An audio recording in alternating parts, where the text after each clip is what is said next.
Toutatis monétisé pour son physique. Ashlord qui a fait la vidéo. Je suis pas abonné, je m'abonne et j'active la cloche. Faites la même chose pour mes chaînes YouTube. Bref, c'est parti. Toutatis est une influenceuse de 600 000 abonnés sur Insta. Sauf que depuis peu, elle a passé son compte en privé. Sur TikTok, elle n'est pas trop présente. Son vrai compte n'a que 50 000 abonnés et elle a posté que quelques fois. Le réseau qu'elle utilise Elle est passée en privé, je savais pas du tout. le plus, c'est Snap, où elle fait souvent des stories. Toutatis, on a très peu d'infos sur elle. On sait qu'elle a 22 ans et qu'elle vient d'une famille nombreuse. Sauf que malheureusement pour elle, son enfance était très compliquée. Tu arrives. C'est pas pour être salaud, mais je la voyais un peu plus vieille que ça. Je sais pas vous les gars, mais je lui donnais un peu plus que 22 ans, moi. Révélé sur tes réseaux sociaux avoir malheureusement vécu de Par Toutatis qui est cette femme. Excellent jeu de mots, bravo. la violence en étant plus jeune, l'impossibilité de te nourrir et que tu as aussi vécu en foyer ou encore dans la rue.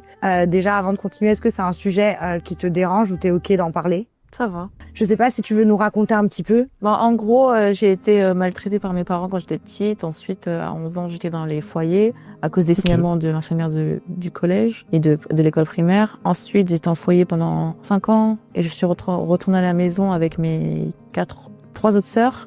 Et comme j'ai 2 autres petites sœurs, ma mère, elle avait déjà refait sa vie le temps qu'on était en foyer. Vous étiez tous en foyer du coup. On était 4 en foyer Ok. et mon beau-frère, ma belle-sœur, ils étaient avec ma mère. Et quand on est revenu, quand la juge elle a dit qu'on revient après 5 ans, bah elle voulait plus. Donc du coup, elle est partie Ok, avec un autre homme. Pendant super. qu'elle nous a laissés. Et le système français, ce que j'allais dire, il s'est pas occupé de vous quand Bah Ah, si, il voulait qu'on aille en foyer, mais nous on voulait pas aller en Ouais. foyer. On connaissait déjà et trop de trucs qui sont passés au foyer, donc on voulait pas.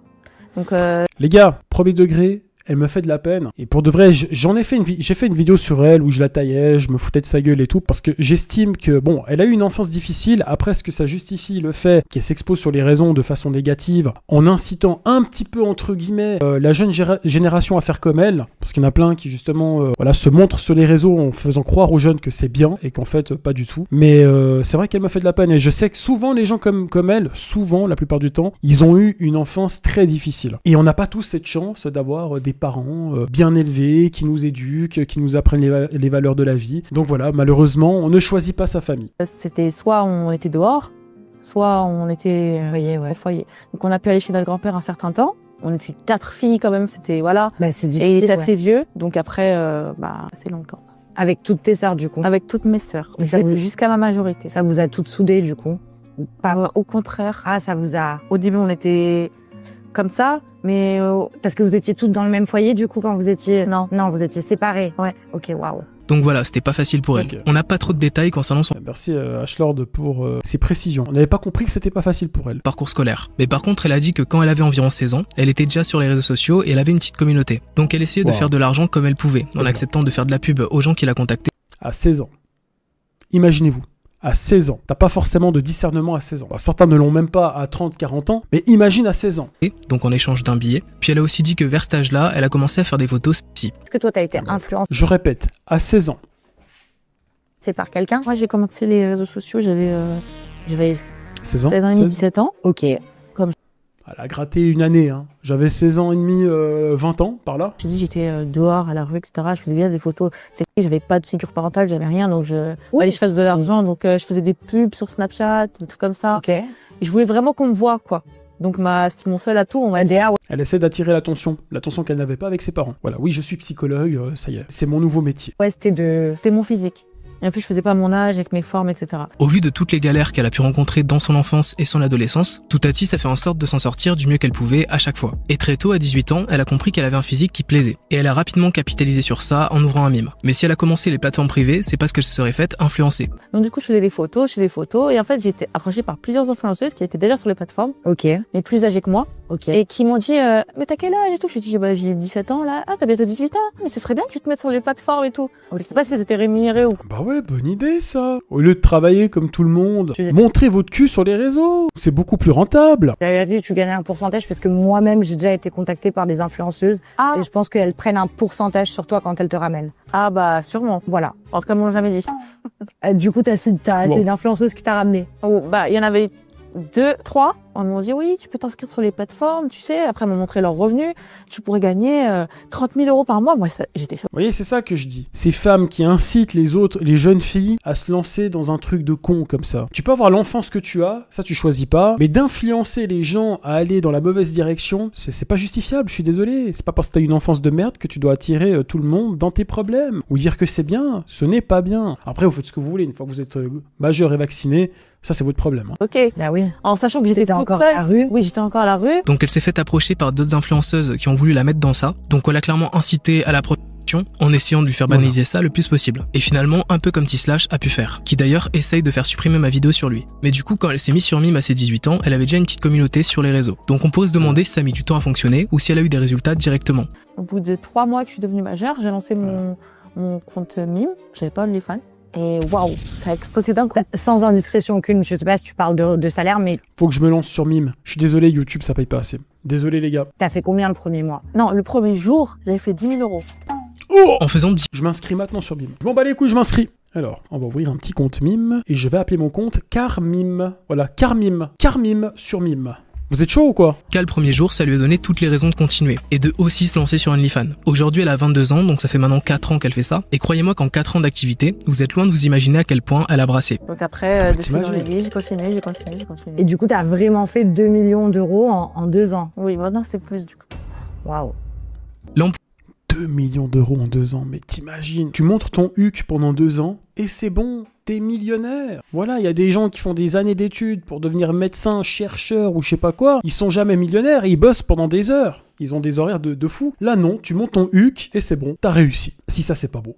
On pourrait se demander comment des gens claquent autant d'argent dans des photos de meufs qu'ils ne connaissent même pas. Parce que pour une femme de 22 ans faire plus de 2 millions d'euros en 4 ans, il y en a qui seraient scandalisés de voir à quel point notre monde est déséquilibré. Mais du coup, qui sont ces gens qui lâchent autant d'argent sur de telles plateformes? Pour moi, la réponse se trouve dans ce short où Yomi donne son avis Pas moi. J'en ai pas assez pour en claquer, pour claquer de l'argent dans des HUC. Je suis désolé. sur les plateformes privées. Le truc, c'est qu'OnlyFans, pourquoi ça fait autant d'argent? C'est pas parce qu'il y a beaucoup de personnes, c'est parce qu'il y a le 10% qui dépensent des sommes de malade mental. Donc les plus gros clients de chaque modèle, c'est des mecs qui mettent des 10, des 50, des 100 000 balles. En fait, c'est des mecs qui sont complètement accros à l'attention d'une femme qu'ils n'arrivent pas à obtenir dans la vraie vie. Et comme les gens qui font des paris en ligne ou qui gamble n'ont aucune maîtrise de leur argent et des fois se ruinent en payant des meufs pour avoir un peu de leur attention et parce qu'ils pensent que la meuf elle l'aime en retour. C'est pas méga ouf quoi, je trouve.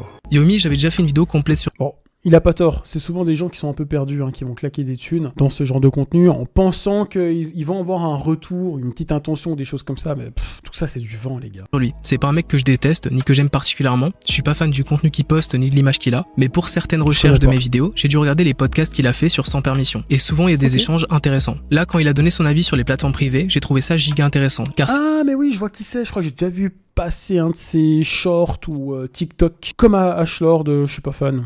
Voilà. c'est obligé que dans les clients de Toutatis, ce fameux 10%, Nos billets suisses sont beaucoup plus jolis. Je tiens à le préciser. lâche des sommes massives juste pour avoir du contenu personnalisé. Parce que oui, il n'y a pas que les abonnements sur ces plateformes. La femme Oula. qui gère son compte peut parler 3 mois, 10% de réduction pour 27 balles. Forfait abonnement, 6 mois, 20% de réduction pour 48 balles, 12 mois, 30% de réduction pour 84 balles. S'abonner, 10 € par mois. Si vous vous abonnez à mon compte Twitch, c'est moins cher. Et c'est mieux. abonnement sur ces plateformes, la femme qui gère son compte peut parler avec des clients pour un petit peu les mettre dans l'ambiance, et ça dans le but de leur faire cracher un maximum d'argent dans des médias privés. Elle profite simplement d'hommes vulnérables, en manque d'attention, qui n'ont que leur argent pour satisfaire leurs besoins les plus intimes. Ouais, mais on voit pas ton boule pour labo. À 100 subs, je twerk. Pendant 1 minute. Et finalement, c'est comme si elle gérait un chenil, car ils sont énormément à attendre sagement du contenu de sa part. Hormis ça et le fait qu'elle se soit plus qu'enrichie avec les plateformes privées en si peu de temps, on pourrait se demander si elle pense déjà arrêter. Pour quelle raison tu vas arrêter par rapport à ton couple ou... Non, pas forcément, c'est plus pour moi parce que j'ai d'autres projets. Ok, J'ai investi mon argent justement, j'ai fait d'autres choses. c'est très bien. Et j'ai d'autres business quoi, ça... Qui Je doit- me vois pas faire ça encore quelques années encore. Déjà, est-ce que ton copain, ça le dérange? Pas du tout. Ok, c'est très bien d'avoir... Il est un mec très chill. Ok. Pas du tout, C'est ça rare. dérange ça. Non, c'est bien. Toutatis, quand elle a eu 18 ans, C'est elle qui porte la culotte du coup. Hein. Je sais pas, hein, en tant que mec, je pourrais difficilement accepter. Alors si tu te mets avec et elle a déjà des comptes machin, alors t'assumes. Ça, on est d'accord. Elle a directement fait de la chirurgie esthétique pour faire grossir sa poitrine. Et le fait de faire ça si jeune, ça l'a vraiment matrixé. Le copain, il est rare. Non, il est juste cocu. C'est pas pareil. Il est juste teubé, son copain. Comprendre les personnes qui sont vraiment complexées par une partie de leur corps et qui le vivent très mal. Si c'est vraiment dur pour la personne en question, faire une opération peut résoudre son problème et la rendre plus heureuse. Mais il y en a qui deviennent fous avec ça. Et plutôt que d'apprendre à accepter ces petites imperfections, certains cherchent à tout corriger. Et au passage à mettre leur santé en danger. Car oui, faire de la chirurgie esthétique comporte des risques. Par exemple, Toutatis, quand elle a fait une opération pour sa poitrine, elle risquait tout un tas de trucs. Puis dernièrement, elle a fait une opération à son nez, donc une rhinoplastie. Mais malheureusement pour elle, ça a mal tourné et c'est pour ça que dans cette... C'est dommage parce qu'en vrai, je suis sûr que naturellement, cette femme, elle est jolie. Ça se voit, elle est pas dégueu, les gars. Sérieusement. C'est une belle femme. Mais bon, avec tous ces trucs, ces chirurgies plastiques, ces machins, c'est dommage. Je trouve que ça gâche tout. Il n'y a rien de plus beau que le naturel. Vidéo-là, elle porte un masque. Et la question, c'est est-ce qu'il a fait exactement le nez que tu voulais ou du coup, c'est pas le résultat que tu attendais? De profil, il a fait le nez que je voulais. Mais j'ai pas demandé à changer de face. En fait, il a changé la forme de mes narines. Il a fait quoi sur les narines? Il a agrandi... Enfin, elles étaient rondes. Et du coup, il les a rendues comme ça. Ovale. Oui. La chirurgie esthétique, ça peut être très toxique. Déjà parce que, comme je l'ai dit, on apprend moins à s'accepter, mais plutôt à changer ses narines. Mais pour quelle raison? Pour mieux respirer, ok, je peux comprendre, mais pour quelle raison? Je pourrais avoir des narines rectangulaires, s'il vous plaît? remplacer ce qu'on n'aime pas chez nous en s'exposant à des risques, mais aussi à cause des réseaux, certaines femmes peuvent vouloir changer totalement leur corps, juste dans le but de plaire à des normes de beauté ridicules, qui évidemment changent très rapidement. Le fait de vouloir... Oui, puis, je suis désolé, mais on dirait les frères Bogdanov, quand ces meufs qui se refont les lèvres, les joues, etc. C'est dégueulasse. Je suis désolé. Ressembler à ce qui est le physique le plus joli aujourd'hui peut créer des regrets. Je crois que quand j'ai fait ma vidéo sur Maëva Guénam, au bout d'un moment elle a regretté des opérations qu'elle a faites et elle a choisi de réduire ses formes pour paraître moins vulgaire. Ce que je veux dire, c'est que le but c'est pas d'avoir le physique non, mais t'es mal. Y a pas un problème de proportion là, les gars? entre guillemets le plus à la mode, mais plutôt de faire en sorte d'avoir le physique qui nous Non mais ça c'est pas normal ça. plaît le plus, et sans essayant d'éviter de tomber dans une spirale, où le but ce serait de modifier trop facilement les parties de notre corps qui nous plaisent le moins. Toutatis a une famille nombreuse avec Ouais, la meuf elle s'est prise pour un Sims. Ça y est. plusieurs sœurs, et parmi ces sœurs-là, il y en a une qui est influenceuse et chanteuse. Ayam Billis, j'avais déjà fait une vidéo sur elle, qu'elle a d'ailleurs striké mais que j'ai pu contester. Le strike c'était pour la miniature parce qu'il y avait une photo d'elle, ce qui est quand même assez osé quand on est influenceuse, surtout que ma vidéo sur J'avoue que c'est un peu exagéré. elle était totalement chill. Bref, sur les réseaux on peut trouver certaines vidéos où Ayam Billis parle mal à sa sœur et inversement. Mais là j'ai trouvé un truc où ça vide carrément des chargeurs. Vu que Ayam Billis a une sœur qui fait de l'argent grâce à son corps, elle se prend des commentaires vraiment pas cool, en disant que elle aussi devrait s'y mettre. Surtout que elle fait tout pour réussir dans la musique, donc c'est ultra blessant. Et justement il y a une vidéo d'elle où elle démonte sa sœur. Non mais je suis désolé mais...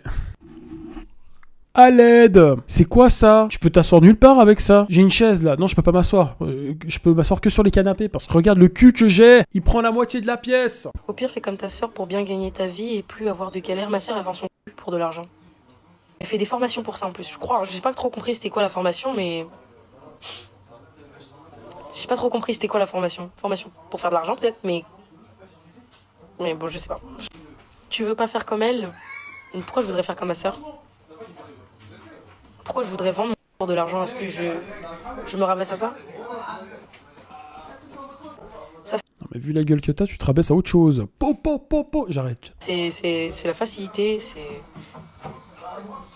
Et ça dure jamais longtemps. Hein. Elle gagne beaucoup, mais elle a pas la santé, ma vie. Donc elle se fait tout ce mal-là pour de l'argent, mais au final, toutes ces chirurgies, ces trucs, elle se met en danger. Pourquoi? Pour de l'argent. Non, je ferais pas ça, non. J'irai pas faire des opérations, des trucs pour faire des photos, des nuits pour gagner de l'argent, juste pour gagner de l'argent à l'instant T. Ça prend du temps. Moi, je voudrais des business, des trucs, je vous en ai parlé tout à l'heure. Hein. Moi, je préfère la patience, le charbon, le travail. Et ça fait mal, mais t'inquiète pas, ça va venir. Comme d'habitude, je vous demande votre avis avant chaque vidéo. Sauf que là, c'est la toute première fois où je peux rien en tirer. Une fille de joie, trop bonne, gomme BR. C'est un manège du parc Astérix, ça, non? Pardon, elle aussi a été un manège. Je la veux dans mon lit, je suis majeur. Tana, elle pointe. Je vais m'arrêter là, mais vous avez pu voir les dégâts que c'était sous le poste. Et ce qui est difficile à digérer, c'est que la majorité des gens qui ont commenté ces dingueries font malheureusement partie de ma communauté. Mais pour les autres qui ont fait des Arshot qui est en train de dénoncer sa propre communauté. Mais c'est bien. Il faut dire, hein, quand ils font des dingueries, il faut le dire. blagues pas drôles et qui ont écrit des avis un peu nuls, je vous pardonne.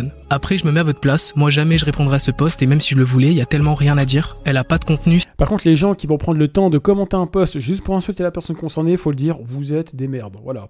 Basta. C'est vide, elle est pas du tout intéressante. Mais bon, merci quand même à la minorité qui a essayé de se prendre la tête pour répondre à mon post intelligemment. Pour conclure, je pense qu'il faut pas être abaissant envers elle. Ceux qui le font pensent qu'ils valent mieux, mais en vrai ils se trompent. Et le pire, c'est vraiment les gros crasseux qui se permettent d'écrire des dingueries pareilles publiquement. Mais bref, Toutatis a tout simplement réussi à profiter de notre époque. En soi, elle fait du mal à personne. Elle prend juste l'argent d'hommes friqués qui sont prêts à payer pour voir ses médias les plus intimes. Bravo, Ashlord, le petit like est mérité.